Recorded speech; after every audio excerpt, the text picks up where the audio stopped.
ꯏꯀꯥꯏ ꯈꯨꯝꯅꯅꯤꯡꯉꯥꯏ ꯑꯣꯏꯔꯕ ꯏꯆꯤꯟ ꯏꯅꯥꯎꯁꯤꯡ इचल इचे सिंह हिजम राजेन गेट फमीबा इकाई खुमनिंगाई ओरबा डॉक्टर माइमम शांति कुमार असम को Delhi on behalf of Pan Mite Convention and not only Pan Mite Convention Mite की fruit की माइकई तगी Pan Mite है वहन थोपी अर्था है मयाम लोनिको Pan Mite अपन Mite Convention की Pan Mite Convention की माइकई तगी अपन Mite मणिपुर खंगे असम खंगे त्रिपुरा खंगे पूरा मालेम से लेबा मिटे की माइगे देखी आई जमराजन अमुखना निशन बता कि डॉक्टर शांति कुमार सिलचर असम देखी एंड आई कोई का पुंग दबा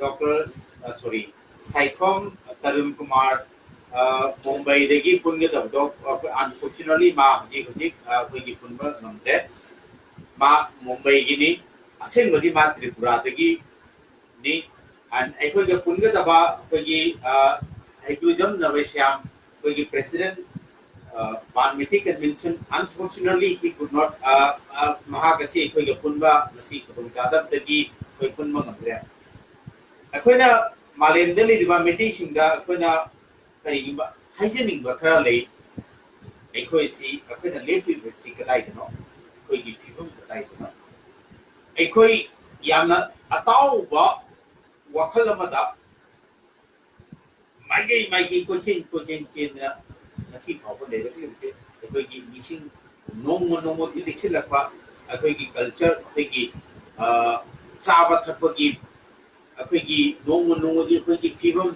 akoi gi lamcha sadat da mosalakwa maya masi urapa matanda akoi miti se no na le gi no gi male de gi muthi gi ni ha se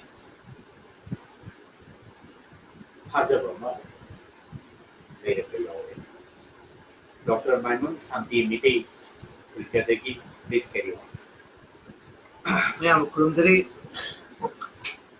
Lagliba October ki Sida Silchara Shamda Nikoi Pan Mite Convention Amadi Assam Manipuri Progressive Front ki banner Makhada International Manipuri ki Oiba Convention Ama January 2020 the Silchar the Shinbagi Ekoi Manung the Wakalon Kaya Koi Tamaduna Koi discussion Chathari Madugi Matanga Nasi Koigi Pan Mite Convention Maru Oiba Thogurel Oiba Koigi Oja Hijamrajan Sangai the Lenjarapani Masi Delhi the name Assam the Nati Manipur and I Koi Ozanasu Haipikre I Koigi Pune the Hujik Labiri Oza Koi Saikom Tarun Singh advocate ni mahak se koi gi marui ba maji oja haigujam na ba khana sham imphal da hojik leiri ba oja su koi jaw da bagi wari le rambani adu tangai phada be hiram kaya di oja sing lengbi da kre no oja koi anina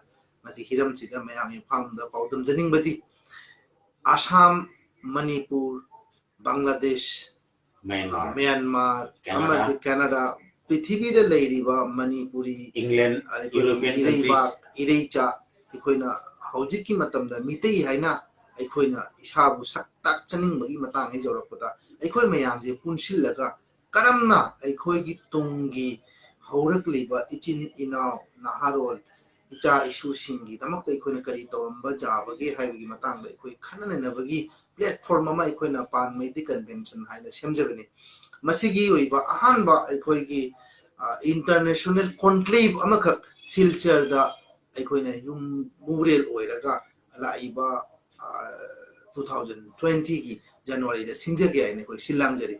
Masigi initial Equi pre-plan Amadi program blueprint Jatmaki the Makta Equina October Aroiba October Thagi Aroiba Sayolda Silcher the Mipama Equi Bangladesh Dagi Myanmar Dagi Manipur Dagi Nagaland Canada Amadi Switzerland the Ladiba USA the Ladiba Russia the Ladiba Manipuri Chinaugi Luching Bashing Equina Magi Degi invite Tauraga Equi Kauzagani Amazon Ayamba Ichinau Sing the Soydana Lakani Hibagi Taza Pivide Aduna Pipam Sita Equina मियोई कुंदगी ने कुंथ्रा बुना तिल्लगा अखोगी December दा अखोना तौगदबा sorry January 2020 da अखोना पांथोकदबा theorem असे कमाइना मपुंग फाबा माइ पाकपा अमदी हाइरिबा conclave असिदा अखोना नैनेगदोरिबा Hiram असे only नैनरगा resolution खत्ता लौरगा लोइसिनबा नत्तबा अखोगी मणिपुर की loop अयाम से मिफम तवी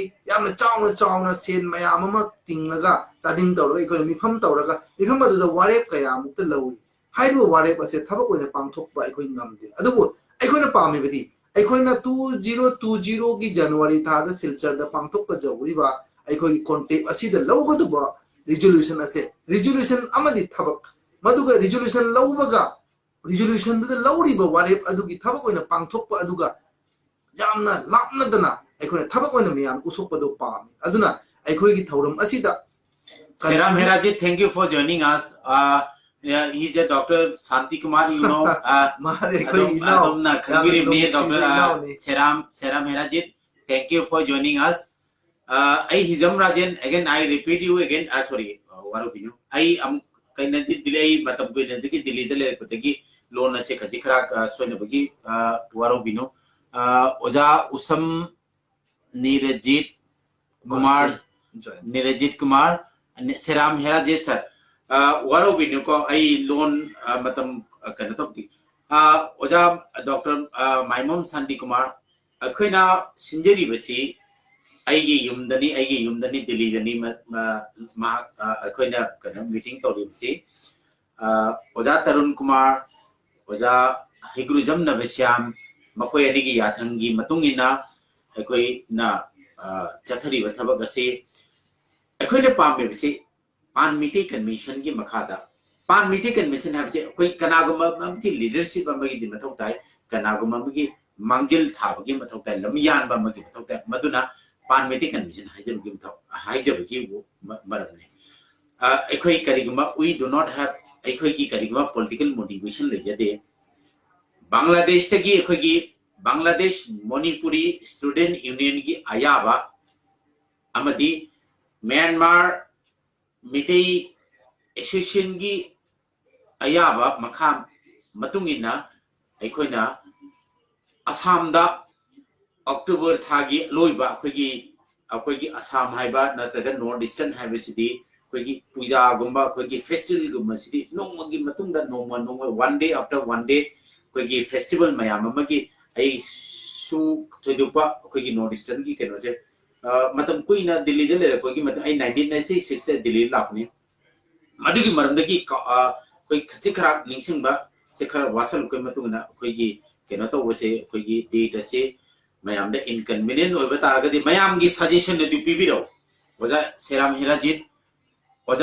हेराजीत कोई की मेटे की दमकता फाइदगी असम दा इंडिजिनस पीपल की दमकता मयाम दा फाइटिंग तौरिबा वजाना करीमा अखोइदा सजेशन तो विरक्त बता रगदी अखोइना पान मिति कन्वेंशन हाइब से आइगी लनाई की नती ओजा माइमोम शांति कुमार की लनाई की नती नत्रगा हिग्रुजम नबसाम इम्फाल द फमे बदा नत पीएलए यूएनएलएफ मयाम की कनाम की सुनते we do not care one of the any underground or overground any organization we are working for our one community we are working for our Meitei community wherever they settle in the entire world, either Eastern European country, Switzerland, Canada, USA, Bangladesh, Myanmar, Manipur, or Assam, wherever with the people or the Meitei people where we settle.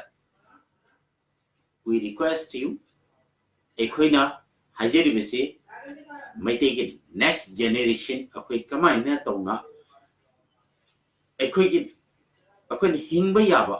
नत्रगा एकोइना मालेम सिदा चाथोकना या लेबा याबा political influence नतना करम जातिना करम फुरुना हिंखिबा खोइरोम लोया thank you joining us you are one of the very nearest of the Mr. Biren Chief Minister of Manipur you are the editor of one of the leading Manipuri newspaper of Manipur. Thank you for joining us. Khoirom Loya, thank you for joining us. Thank you. Our request is I'm Hizam Rajan again request you. Sorry. We introduce. I'm Hizam Rajan. Is Dr. Maimum Santi Kumar. Mr. Kamla. Sorry. Oza Kamla Kanto. Mr. Oza Kamla Kanto. I Hizam Rajan and Dr. Santi Kumar. Please carry. Oza may amso join to bire koi na October gi loirak pada Silchar da Pan Meitei Convention amadi Assam Manipuri Progressive Front loinana Borak Valley all Assam Manipuri Student Union organization all Meitei gi laiba organization puna bukpu Oza Singh gi kuya khada nolukna nonjari Meitei gi lairiba organization puna even BJP the affiliated khangde RSS the affiliated khangde Congress the affiliated khangde Trinamool Congress the affiliated khangde. We do not mean any political. Thank you for Khangabam Anand. I political parties in the affiliated mayam sing punamak kisu meaning lete.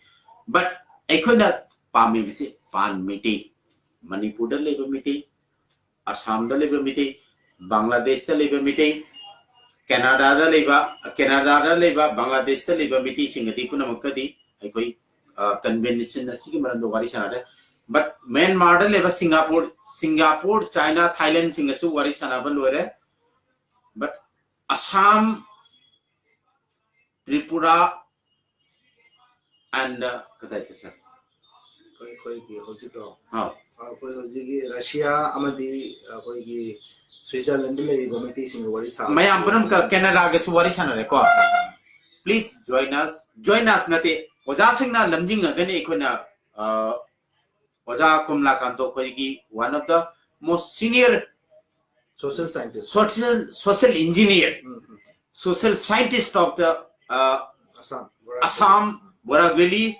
and out of the Manipur Oza Kamla Kanto gi Maikei gi koigi lamjing makada ai 1984 da matricul 83-84 da matricul apni 1986 ai Delhi da lakuni Oza Kamla Kanto hoi ai na angang ori ngam tam da Oza hoina MSU gi leader ori ngam tam da koi Oza hoi gi ning ta no koi question jelamani koi British legit adu Hizam era vote ki adu ada ai koi question jelamani do Oza Kamla Kanto na ai bu Hizam Rajan bu masak koi rabadagi masak khangam da bajai aina matam kuina dagi Delhi da le rabadagi masak khangam da bajai but Oza my mom Dr. Santi Kumar budi khangbir majai ai 2000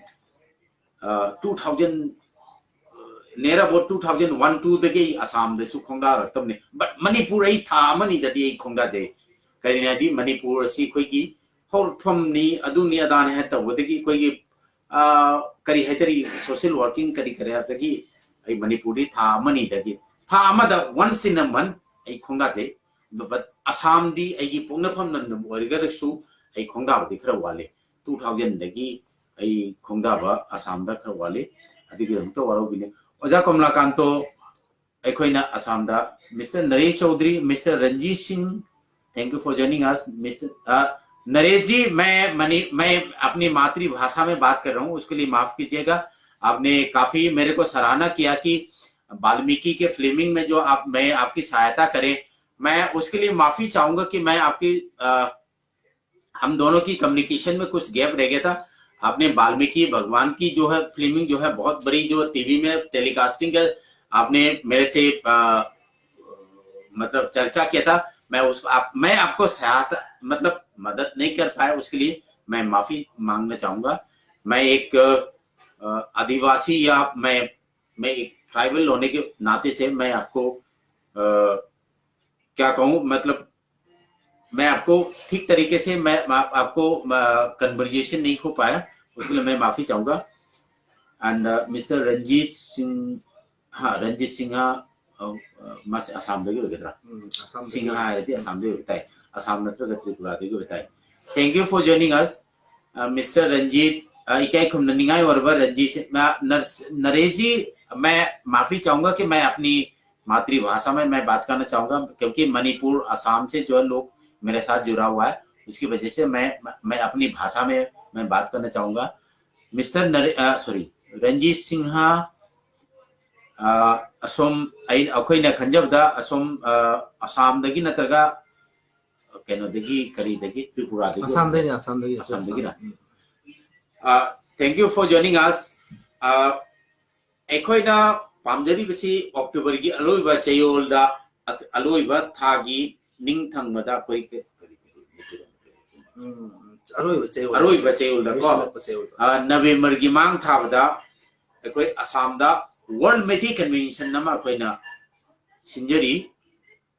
world methi convention असी अखोइ की motive ती मेथी इसी कयानी थबक तो अखोइ की employees होगदबा नत्रगा self entrepreneurship अखोइना Assam दा मितेना निंग लोमने चेंदर अखोइ मरदी non political motivation अखोइ की political influence लेतबा अखोइ Lakhipur दा खंगदे सिलचर दा खंगदे चई कयाम चाव नत्रगा एपीएस ता नत्रगा एसीएस ता डीसी असम दा चामगा कुन डीसी सु ओरिसुनु चामगा कुन एसपी सु ओरिसुनु एसपी नत्रगा डीसी हरि से ओनली दे आर कांस्टेबल नत्रगा डीसी हरि से only they are the clerk they are the only the follower of the MLA अखोइ की लारिक है तबा अखोइ की अंगूठा साफ एमएलए दो मागी फाइल पुनबा डीसी डिप्टी कमिश्नर है से फाइल पुनबा नत्रगा अखोइ की फॉलोअर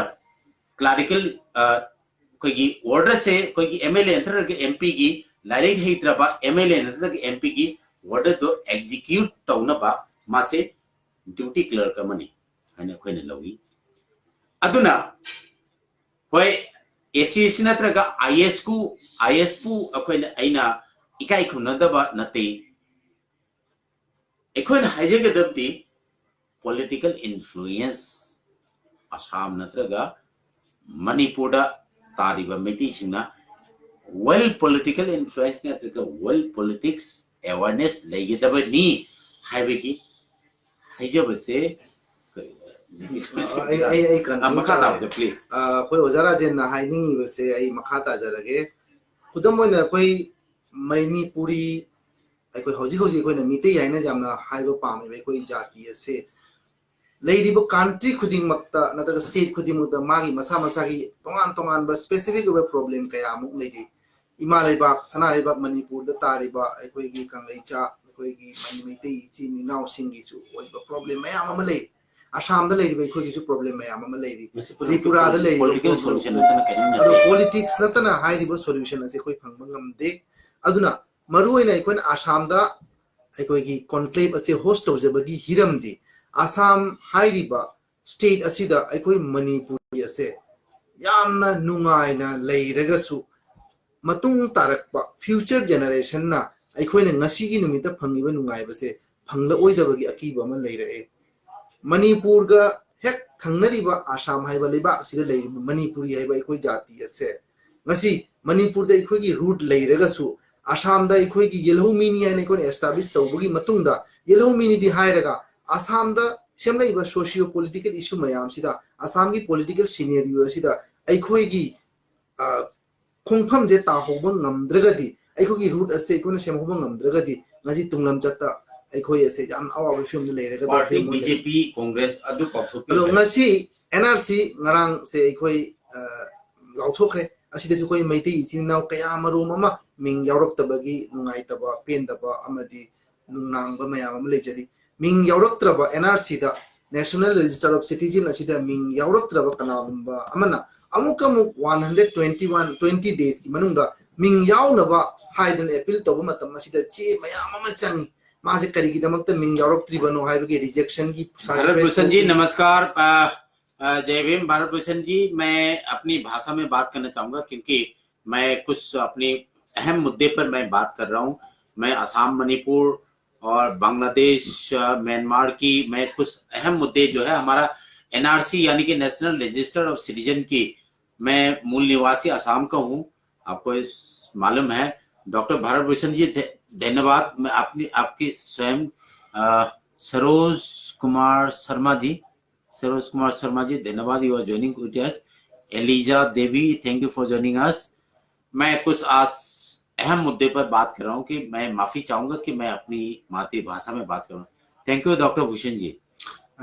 हौजिक एनआरसी दा अखोई मणिपुरी कया अमा मिंग यावरक्तरे अदो हौजिक एनआरसी दा अमकमु मखोगी ममिंग असे चन्ननबगी होनबा मतमदा फॉरेनर्स ट्रिब्यूनल दा केस फाइल तौबगी दरकार ले हाइबा फॉरेनर्स ट्रिब्यूनल दा केस फाइल तौबा ताबदा चंगी बच्चे चांग मयाम असे अखोइना कलेक्ट तौबदा मतम कया ममु चंगी सेल कया ममु चंगनी मसिदा अखोइगी मतेंग पांगनबगी दमकता अखोइ नसाई अखोइगी ई पाउगी ग्रुप दा अखोइगी एडवोकेट ओइरिबा रंजनाना सो मसागी अपाम्बा नुंगाइबा आइदी मयाम दा मतेंग पांगनबगी वाखलुन कया फुंदोरई मणिपुरी जाति की दमकता अवाबा मतंग से अखोइ सोइदना मतेंग पांगनी हाइबगी थाजबा पिरकदा आई नुंगाइबा फाउजे Thank you for joining us from Delhi University. मसिगी मतु We are in a very serious topic on who is there? Sahana Sufyan Ahmed. Thank you for joining us. Masida Equina Amukamu NRC asi declare Torobagi Matunda Manipuri Equina Kayana problem Kayam face tower. Masigi Matunda Amukamuk face tower Kadaba problem Amadi within 6 month period. Assam Accord ki close 6 asi implement Tauraga implement Tobagi Matunda Masina Gazette notification Thorakma Matamda Equigi position as a Kata Lagini Highways Yamna Equigi Tamoida Nunang Matang. Assam Accord Sina High River say Assamese Haiba Kanglup Asigi political administrative Amadi Magi Layriba constitutional safeguard Kayamu Pigra Bagi Matunda Equisi Kata Lehogoni Equisu High River constitutional administrative Amadi political safeguard do hangbada Equishu Yauribra Yaudabra Hibasi Maramdi Assam the Layriba Miti asi 1700 ki something da 1500 century 1500 century ki mamang deki Manipur gi ningthau singna lam khopchin bagi damakta Assam da natraga Bangladesh da natraga Tripura da lam khopchin bulakuni ekochi lanje nate Manipur da Assam da natraga Tripura da Layriba miti singje lanje nate Manipur ki miti singna alanba pauthok ama thoi maramdi kasar da Layriba Tripura da Layriba Assam da Layriba miti singje lanje nena alanba wakhan lasi alanba concept asi Manipur ki miti singna ubiganu. This is our again repeat confirm information to you people because we came to Manipur, Assam and Tripura and Bangladesh to conquer the land for Manipur kingdom. Manipur Empire. Makata Maitero Hijake Aiguigi Ipa Ipu Oiramba Manipur ki Sana Liba Sibu Panbiramba Inning Toe Singbo in a Kurumjay Makuigi cook Makuigi brain Makuigi outlook Jamna Wangami. However, the 15th century the Gihona Makoina Manipur gi Wang Mother Lady but Atopa Mitopcha Singa Macha Lay Manipur gi Layma Sing Tazaduna Manipur gi Layma Singbo Hong Kongdong Bagi marital relation Tamduna Makoga Apaba Mari Tamaga diplomatic relation Tamamba Tanatana Manipur Hilam Mati Tauktana Kamaina Manipur in Togi or area his out of Pazai Hibase, Kalami Hibase, Koinasi, Kangmangambada, Hide in Tosing of the way Koina, Kurum Davangamde, Nasi Koni history who Paubamatanda, Atopa community, Makogi chronicle the Jarum Dragasu, Ekogi Manipur, Saitaru Kumbaba the Iramba, Wahi Wata, Amadi, Wari Likundo Para, Ekon and Nasi to Handan and the Cook Noli,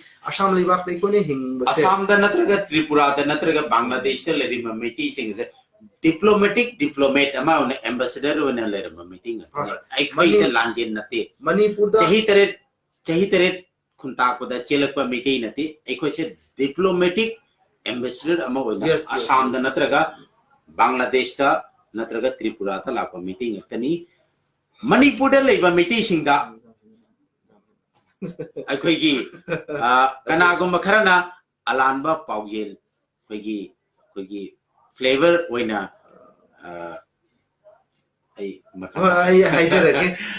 Diko Matam to the 15th century the Gi Hona Manipuri Mitegi Minto Singna Manipur the Pamna Mapan the Lady Ba Laypaxing se Kamaina Equaga Pazaba Mari Tambazai Haina Cook Shanaramba se Equi Manipuri brain as it on the Wangi I say aina haijaningi aduna ngasi aikoina mapan manipur da leiraga mirang cha singa china duna aikoina hingduna manipuri ni haibagi sakta ngak na ngambi base ipa ipu du I adu khoi de chen bu de ki hai base aina haijaningi aduna assam da leiriba myanmar da leiriba tripura da leiriba bangladesh da leiriba amadi mapam da choijan na ta du manipuri sing ase karam phibam da aikoina ngak sen ngani hai base manipur ki sarkar ki daitya amani Mr. hai Biren, base Chief Minister of Manipur, he must know about who are we, and he must take care of the Meitei people who resided in Yes. Myanmar, Bangladesh, and Assam, entire in the world.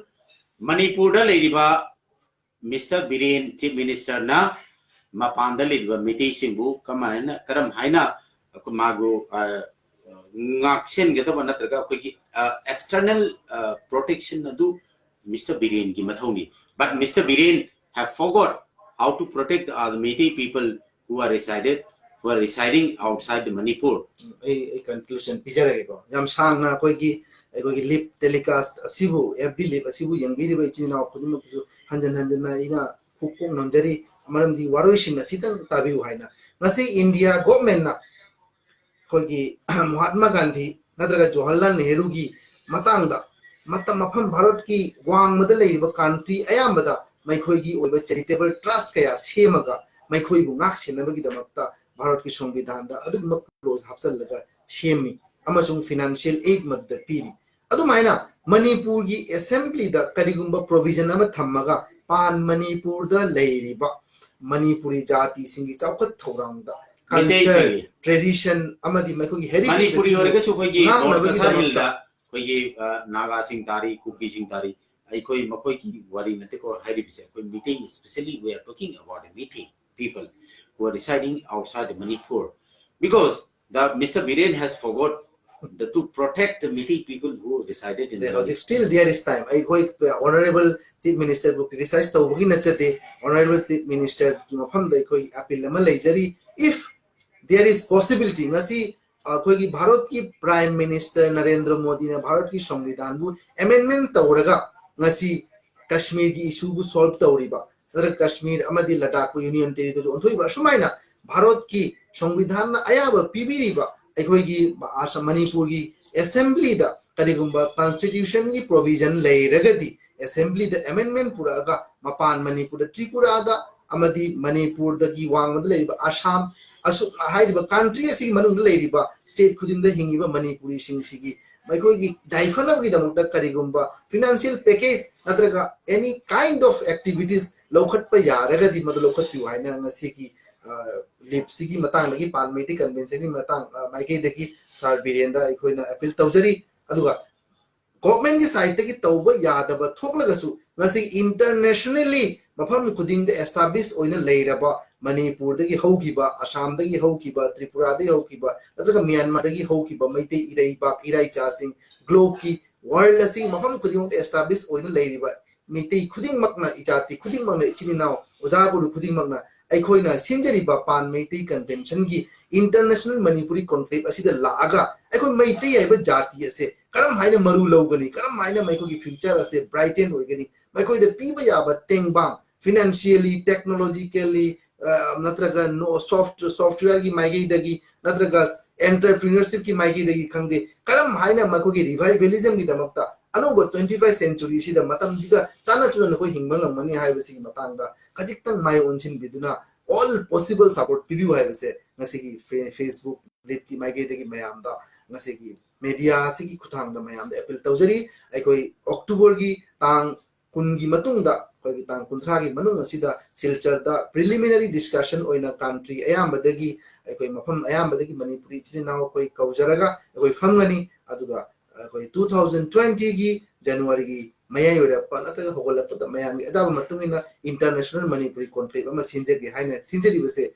mai pakan view mase Manipuri jati asigi tunglam chat ki damakta puari da yamna mayek sengna sanagi mayekna inunu leiragadaba adugumba conclave amani haibase ai mayamda appeal tawjari mayami support mayami comment mayami cooperation mayami suggestion aikoi pan Meitei convention amadi leiriba lu khuding makna aikoi phigau saduna nijari mayam khurum jari Thank you, Mr. Biren, Chief Minister of Manipur. Thank you, Mr. Viren, Chief Minister of Manipur. And thank you, Mr. R.K. Ranjan, Member of Parliament from Inner Manipur. Thank you, Mr. Sadhon Maibam from Bangladesh, who are participating with us very actively. Thank you, Mr. Advocate. Sorry, I'm sorry for this word. I'm taking back my word. Advocate Tarun Kumar Saikom from Mumbai.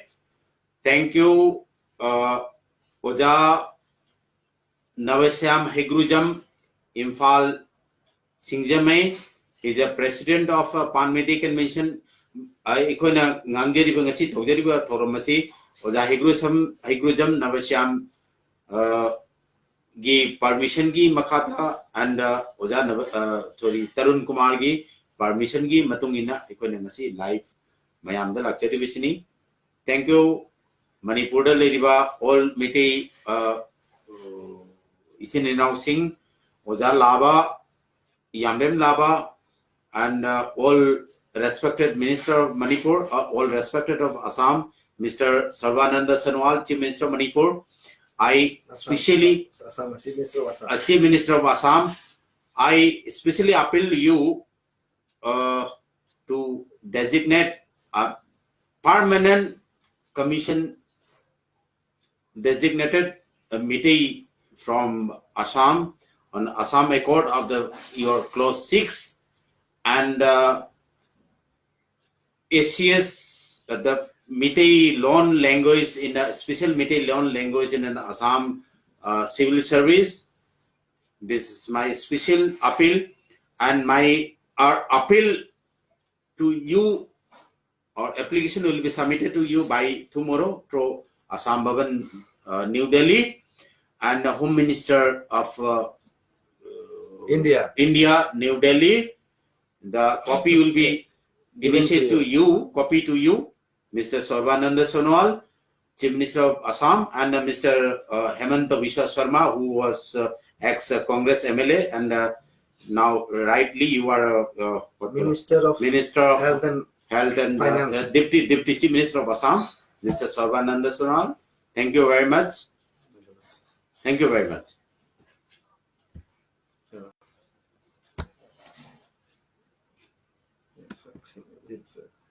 Like my